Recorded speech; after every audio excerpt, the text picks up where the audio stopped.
Kaka ndenge boyebi que mois de mars ezalaka mois à l'honneur de la femme, la journée internationale de la femme au bas célébraka chaque le 8 mars. Nayango, le brave femme de l'UNC, l'Union pour la nation congolaise na Molayi, parti cher ya mwana mboka le professeur Vital Kamerhe, oyo azali président ya Assemblée nationale. Basanganaki lokola moto moko pona kosala mobange na matinée politique na siège ya interfédéral ya parti na Kinshasa. Mokolo ya samedi 12 avril 2025. Milulu yango ezalaki na cadre ya clôture ya mois de mars pona ba mama nyonso ya UNC. Ya koyeba ezali ete balobelaki teme moko kitoko, la congolaise au centre de toutes les ambitions. Yemoko la présidente de toutes les femmes de l'UNC, madame Charlotte Makulo, oyo azali en même temps conseiller ya chef de l'État, azalaki très active pendant la cérémonie pona kote ape kolendisa ba mama ya sika na nini oyo bakoki lisusu kosala ensemble pona komema parti na bango ekende liboso pe koko bakosala fierté ya le professeur Vital Kamerhe pe koyeba lisusu nini penza bakoki kosala ensemble pona kosoutenir le femme victime ya agression rwandaise na parti este ya mboka. Mama Charlotte Makulo atalisaki bokasite ya ba mama ya nguya, ba mama ya bwania, ba mama ya qualité pe ya mayele, les braves femmes courageuses de l'UNC oyo bazali ko servir la nation congolaise en toute sérénité pe amour po kaka mboka ekende liboso. Bazali basi ya kopesa confiance po misala na bango ya malamu eza komonana. Toujours kaka na cadre ya milulu oyo, la fondation Ngambwe Lufu Emily Fonele na Mokuse et profitaki na occasion oyo pona kosala adhésion massive na INC, Union pour la nation congolaise, parti cher ya honorable président ya Assemblée nationale, le professeur Vital Kamerhe. Oyo département ya ba mama eza chapeauté et pa ya yemoko, mama ya bana ebele, mama ya nguya, mama Charlotte Makulo. Boka ndenge babeta kimbela. Sur le plan économique, ba mama bazali na ambition. Ezala na éducation, ba mama bazali na ambition. Ce n'est pas pour rien. Tout le monde a ba femme professeur, ba éducatrice, tout le monde a ba médecin parce que ba ambition ezali na ba domaine nyonso. Na kokota na détail parce que quelquefois bako partager na biso ba expérience na bango en termes d'ambition bazaki nango. Comment ambition na bango ebandaki, comment évoluer à combien à niveau nul. Parce que quand vous avez des ambitions, il faut aussi avoir la détermination. Oui. Kolobata kate ambition nanga ezali na comme ministre. C'est légitime. Mais il faut koyeba, faut se préparer bien nini pour komate. Tout simplement parce que Balobi, tu es une femme. Il faut savoir foncer. Il faut savoir se battre. Il faut savoir s'affirmer. Il faut savoir décider. Dans ma recherche, Nangai, on a sali un peu à gauche à droite. Balobi que autant dans la vraiment l'ambition, non, tu n'as pas eu de stratégie. Voilà pourquoi ça ambition. Dans la recherche, une femme ambitieuse, ambition, souvent ce sont des femmes qui ont une certaine humilité. Bazali na humilité, balingi koyoka, bazali ko chercher, bazali na détermination, bazali na courage, pe bayebi komi kitisa. Ça signifie que quand vous avez des ambitions, quand vous avez des ambitions, il y a aussi des caractéristiques oyo et pour accompagner yo pour obtenir.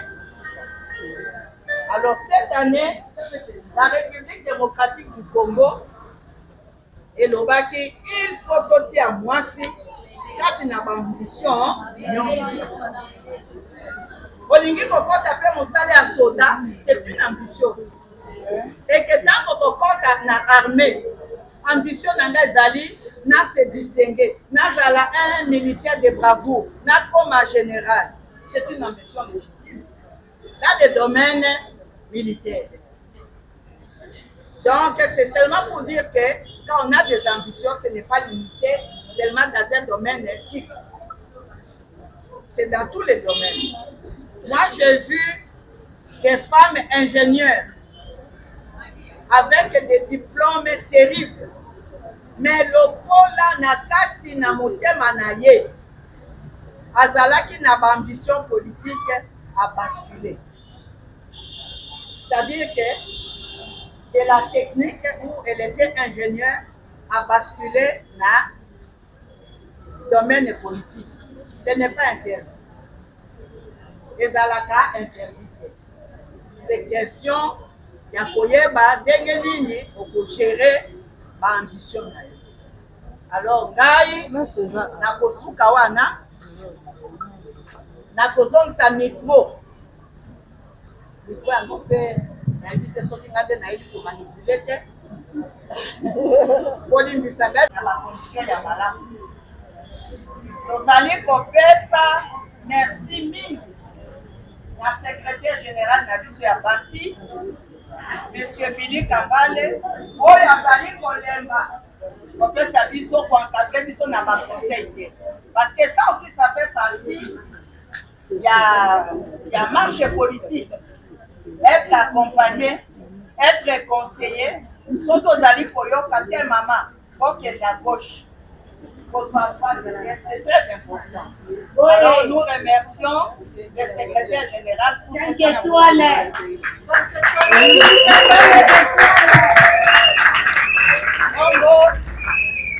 ma maman parce que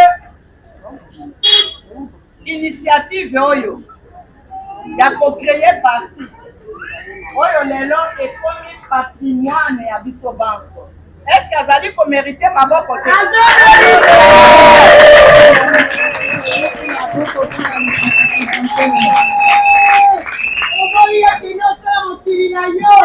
Donc, papa Nicolas Kamere mérite vraiment nos vifs remerciements. Parce que Motoloko a pensé et il s'est investi à accomplir l'ambition naïe. Aujourd'hui, nous sommes en Sokozali à bénéficiaire de la cadre Oyo en tant que parti politique. Et j'ai dit, je vous remercie.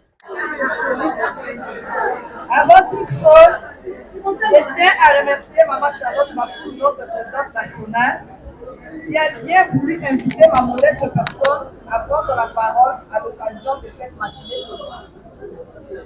Mes remerciements s'adressent à vous en dépit de vos multiples préoccupations, avec tenu à rehausser de votre présence à cette matinée politique. Il m'a été fait l'honneur de prendre la parole pour vous parler sur la Congolaise au centre de toutes les ambitions. Ce que nous dit la Bible, l'homme a interprété ce rôle de la femme de plusieurs façons. Dans nos cultures africaines, la femme était astreinte aux travaux de champs et de ménage, en dehors de son rôle naturel de donner naissance à des enfants. Au fil du temps, et avec la colonisation, le rôle de la femme congolaise a commencé à changer.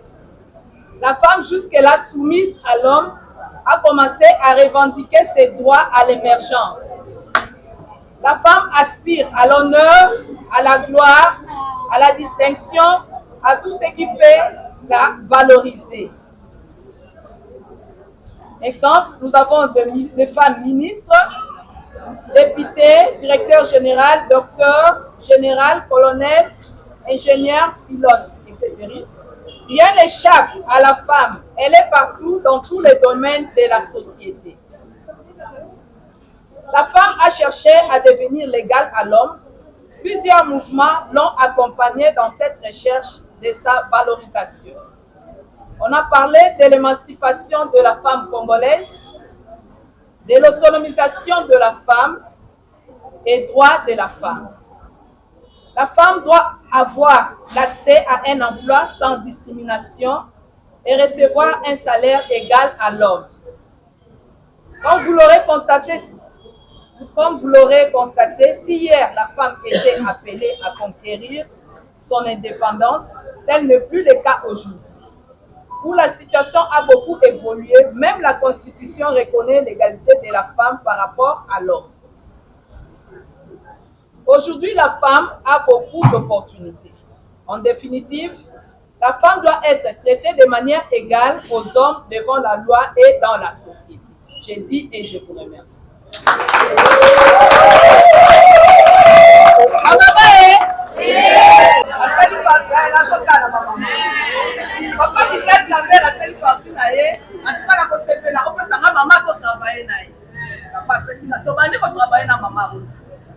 Na lemba na mwamba mama Rose na kitambo na lukula esinga lobi wana ba 2010 esinga lobi réunion moko ya batamwamba ekosalema na paroisse ya Matete Saint Alphonse yakosepela okende po oyebana mpe na bato na bino ya mwamba oloyaka kitambo mosika akei réunion wana dimanche Saint Alphonse na Matete nde nayaki kokutana mpe na bato ebele baprofesseur Lokole baprof Lami bamaître Mayo bamama Tayaye bamarie France nde naki mpe kosala relation na bandeko nyonso wana bandi mpe koevolue l'époque ezalaki fo koluka bato kofaire adere bato na bafiche d'adresse otala koremplir oke okitasiere nakobaki soki réunion ezali naza koya moi mbula naza koya e arrivé kutu na moment moko tala depuis 2010 ti toyaki kozwa pouvoir awa na 2019 2018 ezali facile eza na moment moko alembaki mpe mwamuke me mobali na ngai azaki mamomagina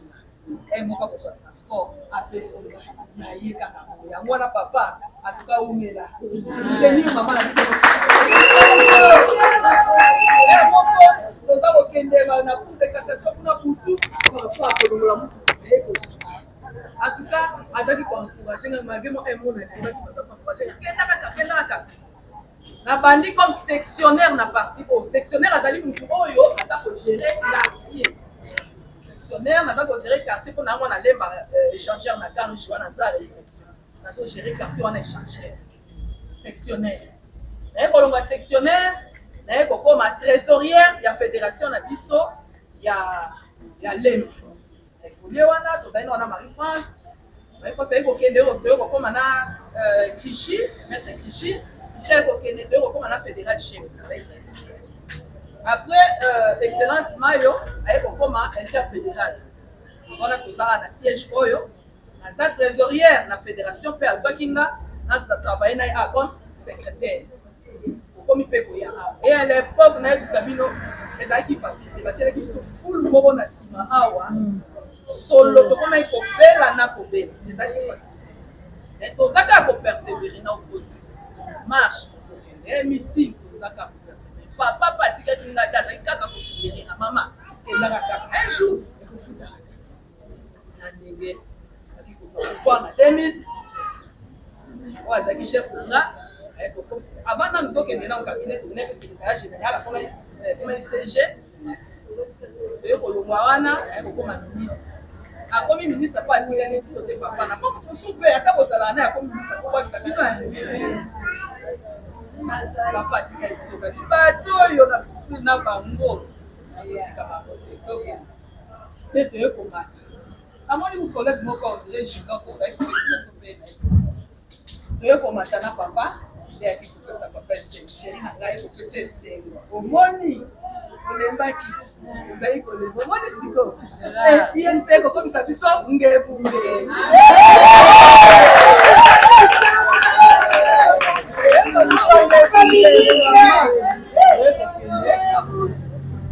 biso toumela ye makambo ya mboka na biso ezalaka kitaki lelo toza omona lobi bu okei papa yebela biso kotika biso ekozoma matiki ne nde totikali na biso so senga kokumisa longwa ne tikali bamama tolobi boye bamama tolobi boye bamama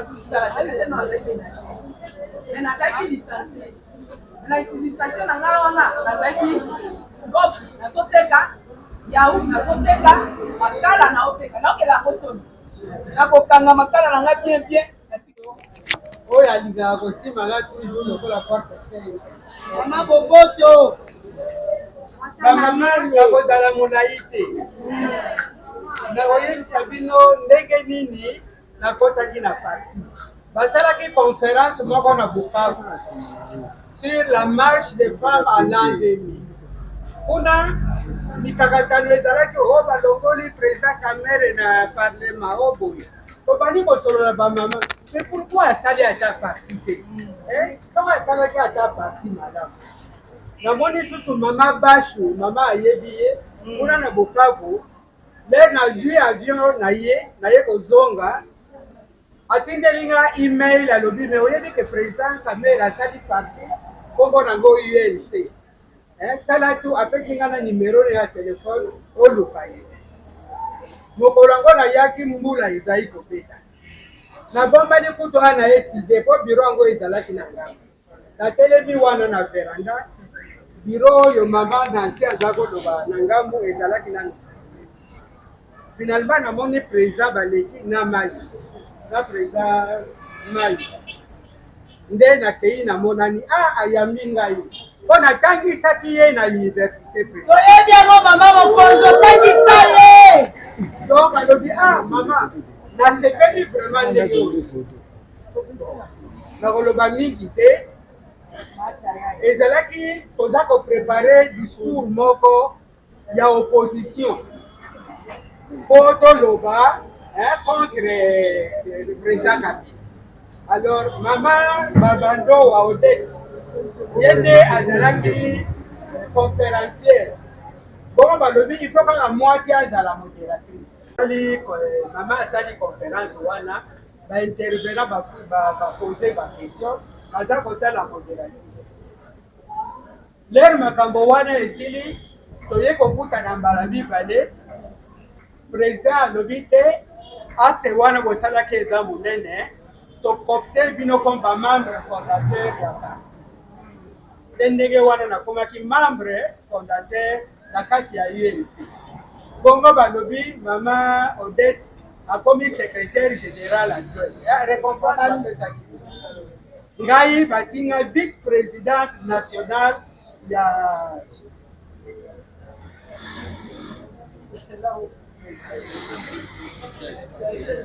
conseil national. Et pas papa Mbayo akomi bonga nazalaki vice-président. Biso tokusi président na congrès po to vangisa ye président national. Comme élection.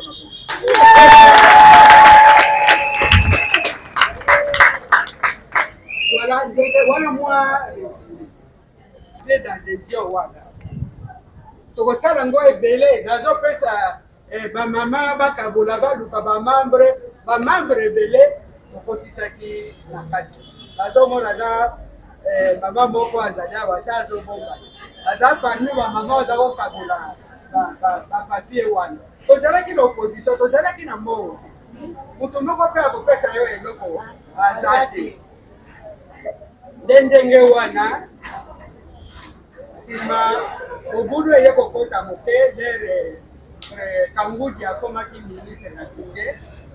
Bato nyonso balongwe Claudel Rubaya banani parti Bitankwira nde président ayebisinga na sala ya intérim ya secrétaire général na sala ya intérim ya secrétaire général pendant 2 ans avant tokia bastructure oyebi ndenge tozalaki biro na biso ezotanga mai nde mosu tokokombola tapi wana na maboko. C'est pour vous dire qu'on va discuter sur le côté que récompense il y a mon nez écoute le nez bokolongo pour na lelaki po na kanisa ki lisusu ndenge mobile nanga za kokufa ye bisingai kolongwa na parti oyo te kala kaka na lelaki na maina pe to sepelaki mingi ndenge to accompagnaki président ya biso ya poko sikoyo esuki wana te. Tango tozalaki kaka na opposition wana nalobi ifo natanga lisusu na bandi kotanga nayoki président Kamere asali thèse na ye na Grèce nalobi nga natangisaki na kikisi naza kosala yango na bonkutu bato baza koyeba te ezalaki kutu periode oyo président azalaki na bolo nga naza komona te bato bayebaki te ke nakeza koprepare thèse bazomona kaye makata ye azomona te bazomona te. Donc na ndenge wana grâce na parti na biso na mbongo baza kopesa nga naza kofuta baprofeser mpo ematisa ngai nakoma profeser na université ya Kinshasa.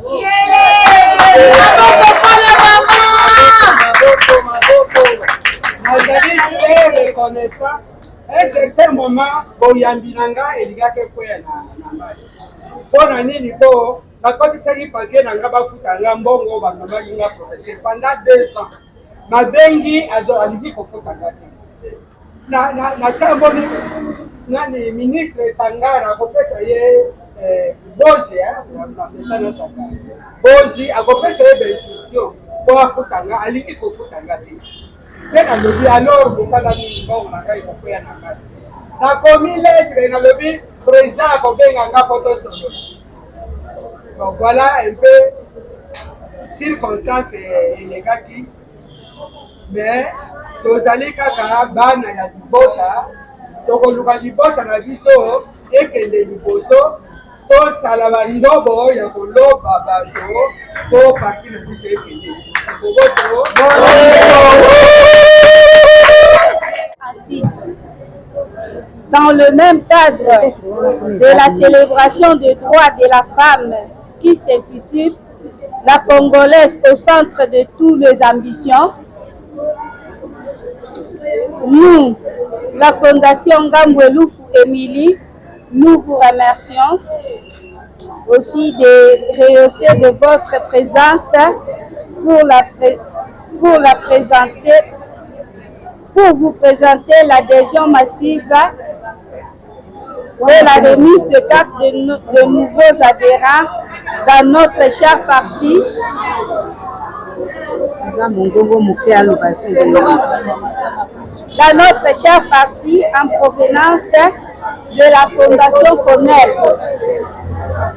Cette activité, chapeautée par le président national de l'INC, la présidente nationale de la femme Mama Charlotte Mapoulou, est organisée par la Fondation Fonel. Votre fondation a été créée à la fin de l'année 2023.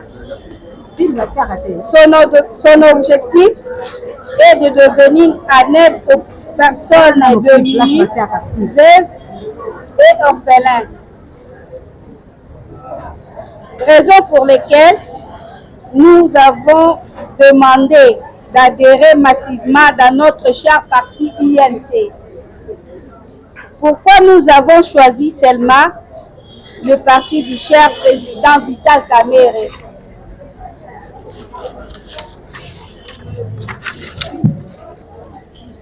Premièrement, pour son idéologie. Je cite, il est à côté du peuple et toujours à l'écoute de la base. Conquérir, demeurer et préserver le pouvoir le plus longtemps vite possible. Faire une politique distributrice et égalité des chances pour tous les membres du parti. Deuxièmement, on ne peut pas parler l'histoire politique de notre pays en exemptant le nom du professeur Vital Kamerhe, le pacificateur. En troisième lieu, il a un cœur d'un père. Partout où il passe, il travaille pour l'amour de sa patrie. C'est pour cela que nous l'appelons Papa Yabana Congo. Pour terminer, la Fondation Fonel appelle les nouveaux adhérents d'impliquer l'idéologie de notre leader charismatique. Car nous savons tous le rôle qu'a joué notre leader pendant cette période de crise à l'est de notre pays.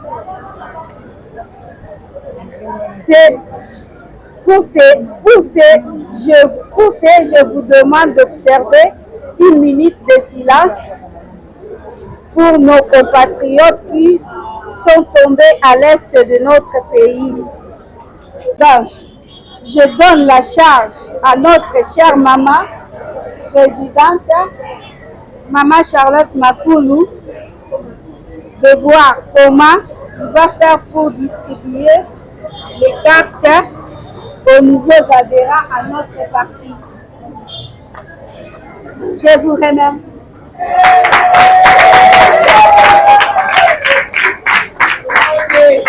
Il y a 400 membres qui vont adhérer à notre parti. Membres de commerce. Ma maman, de maman Émilie vient d'adhérer à l'Union pour la nation congolaise. Le parti cher au professeur Dr Vital Kamerhe. Ma maman, tobeta maboko.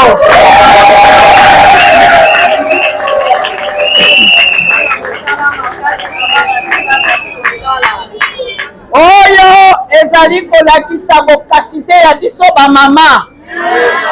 Oyo ezali kolakisa. Elle n'allait pas faire adhérer 400 membres du coup. Et du coup, voici ce que nous pouvons vous dire. Ambitieux ezalaka te okomi en cours de route okitisi kitunga, non. Nzela ekoki kozala na mabulu, nzela ekoki kozala na mikakatano. Mais quand on a des ambitions, on sait tenir. Parce qu'il y a un objectif, il y a une détermination, il y a un but qu'on poursuit pour aller jusqu'au bout.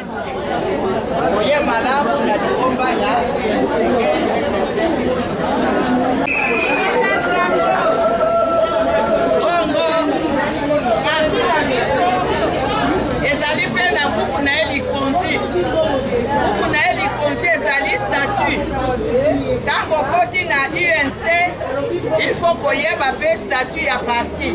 Parti UNC elobi nini, elingaka nini, mibeko na ye ezali ndenge nini. Ekopesa ba membre tant po bayekola mibeko oyo ezali katina buku oyo tobengi statut ya UNC. Félicitations maman.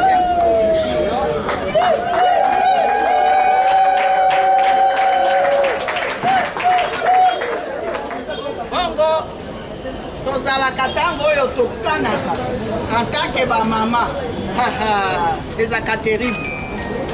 Tolataka pe tolataka po tozalaka na elamba na biso uniforme ya parti. Ezali ebele mais oyo ezali kaka échantillon. Hein? Allez, bon, on vous les remet officiellement.